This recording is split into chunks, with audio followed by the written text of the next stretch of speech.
Rituals are you gonna perform here? No ritual at all. We just need to kill some time. Eh? Wait, you didn't take all that vengeful God's curse stuff seriously, did you? They were eradicated ages ago. You saw those two. One thinks he's been cursed, and the other one believes his friends turned into an evil spirit. It's hard to reason with them. Now you see why I believe that ordinary folks should be kept in the dark. I've seen too many people lose their senses on account of things like this. If you want to calm them down, you need to convince them with something tangible.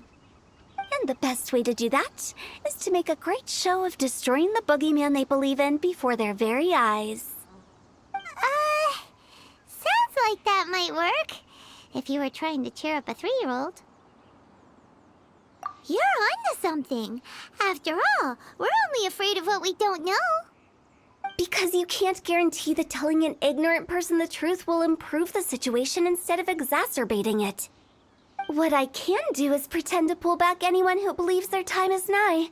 But since the curse is imaginary, our fix will also be make-believe. Makes sense. But why would anyone believe that it's a curse? Do you know the history of the Yaksha? They once fought against the ancient gods. They fought brilliantly in a battle that engulfed the whole world in darkness. Although the gods were defeated in the end, their resentment persevered. That resentment turned into a pestilence spreading amongst the ordinary folk. Hysteric people mistook it for the curse of the gods. The plague took the lives of many, which only furthered its spread, as the dead were a breeding ground for the disease. Then someone discovered how to prevent it from spreading, purify the air, and burn the bodies of the deceased. The pioneers of these practices were, you guessed it, the founders of the Wangsheng Funeral Parlor. Paimon didn't see that coming. Really? Yes. Anyway, it took many years, but eventually the plague was completely eradicated. We've dealt with similar phenomena multiple times throughout the ages. Each time we successfully restored the balance between life and death. To sum it up, we are gatekeepers, guarding the border for the sake of both the living and the dead. So when I say this curse is just a figment of the imagination, I say it with more certainty than most. But I also can't really go telling people that the ancient plagues were real, or it would incite panic. Anyway, let's wait a bit more and get ready for the show. This leyline monolith will make for a really great prop. Ah, you're finally here! We just finished our preparations. Now, look here. This device is used to drive away evil spirits. It'll absorb the curse inside you and cause it to take a physical form. But don't worry, the traveler here is a seasoned warrior and will assure our safety. Oh, right. I forgot to tell you. It'll be fine. Will that really solve my problem? Trust the director. She might look like a weirdo, but she's serious about everything she does. How can you call me a weirdo? I mean, wouldn't you say it's more charmingly naive or disarmingly different? All right, let's get down to business. My glamorous assistant, please activate the device.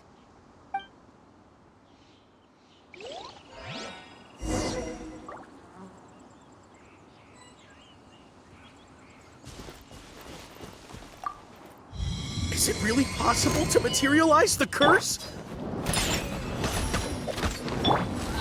Everybody stand back!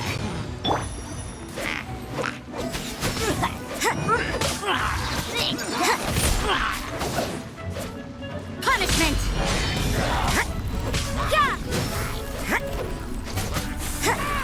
I'm counting on you!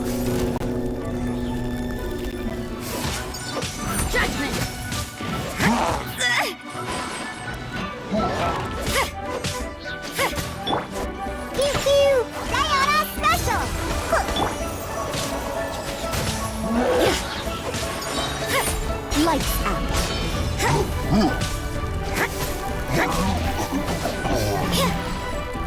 You can't run!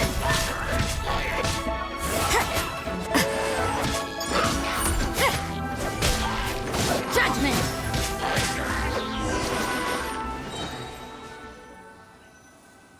How are you feeling? Did the curse leave your body? Yes, I feel more invigorated than ever before. I'm cured. I can't express how grateful I am for your and the Traveler's help. If it hadn't been for you, the curse would have taken my life. Great. In which case, I guess now I can tell you. Da-da-da-da-da-da. You've been pranked! What? This exorcism device, people like you wouldn't recognize it, but it's just an old ley line monolith deceptively effective at attracting monsters. And those were real monsters, not a manifestation of your curse. So riddle me this. If I didn't do anything to lift the curse, then what's the cause of your sudden recovery? The curse wasn't real? Then why was I sick? Well, you caught a cold, ate something bad, or just scared yourself sick. It's anyone's guess, but I'm leaning towards the last option. Wouldn't be the first time in my career. How unexpected.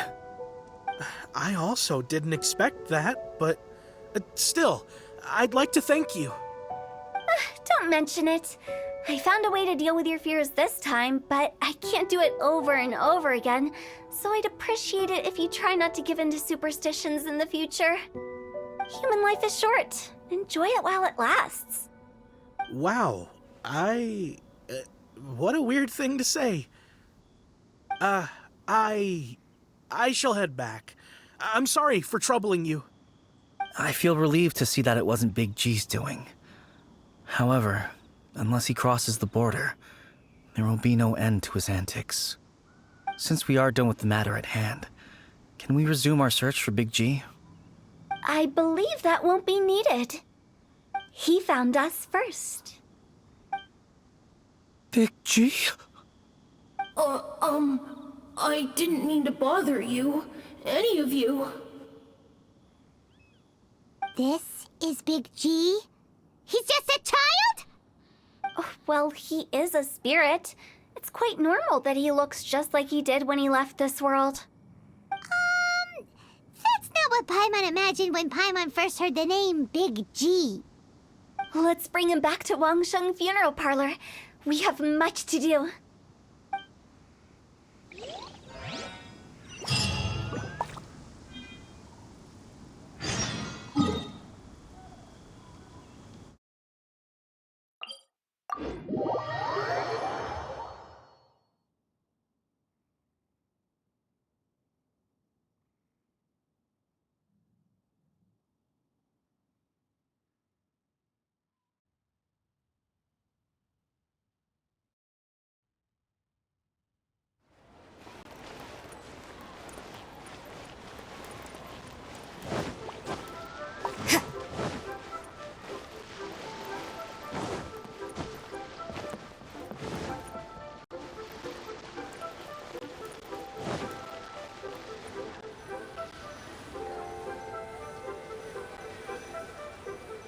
After all that's happened, Paimon's not even sure what's going on anymore. Actually, I'm not surprised in the slightest. Remember what I said? There's only so many evil spirits in this world. It was a twist of fate that made him leave Wuwang Hill in the first place.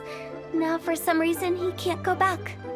This explanation sounds a bit far-fetched to Paimon. Actually, she pretty much summed it up. Huh? Don't ever question my professional instincts. I just wanted to check up on my friends. That's why I came to Liyue Harbor. I promise I wasn't up to any mischief. I never wanted to scare anyone. A few days ago, some people came to Wuwang Hill on a dare. I heard them saying they'd come from Liyue Harbor, so I followed one of them back and ended up here. It must have been poor Luocheng that you followed. Maybe he didn't notice you, but he could still feel your presence. Now we know what caused his nightmares. I was discovered? Well, I assume so, otherwise he wouldn't have been scared half to death.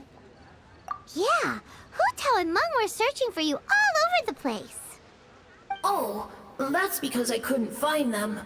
It's my first time in Liyue Harbor, and I got lost in the city. Now that you mention it, Big G always had a poor sense of direction. When we were kids, he'd never go down the hill by himself. We always had to lead him. So, all of this was just because you got lost? Why didn't you just fly? Like any other ghost or spirit? Don't you think it's much easier to find your way from up above? I can't. It's too high for me. I'd get scared. That's right, yes! He used to be so afraid of heights that he wouldn't even so much as look down the hill. You haven't changed a bit. I knew I wasn't supposed to show myself to the living, and with so many people walking around Liyue Harbor, my only choice was to hide. I wouldn't have found you if it weren't for the Leyline Monolith's call. I'm so relieved that you haven't become an evil spirit. Like I said, don't ever doubt my professional instincts. Now, all we have to do is escort this lost child back to Wuang Hill, and we should be done and dust to dusted. But he just said he wanted to visit his friends. Apart from me, there's also Little Wu, Mumu, and Songze. Well, if that's the case, we can't let him down. We'll ask them all to help us prepare a farewell ceremony for Big G. Meng and I will escort Big G back to Wuang Hill. You meet with those three and ask them for keepsakes to symbolize each one of them during the ritual, then come and find us. They're all friends. Can't we just go there all together? Or maybe we can take Big G to them. That's not a good idea. I don't want to scare them. I wouldn't want ordinary folks to become superstitious. The less they know, the better. So be careful what you say when you collect the keepsakes. Are we really going with Hu Tao's plan?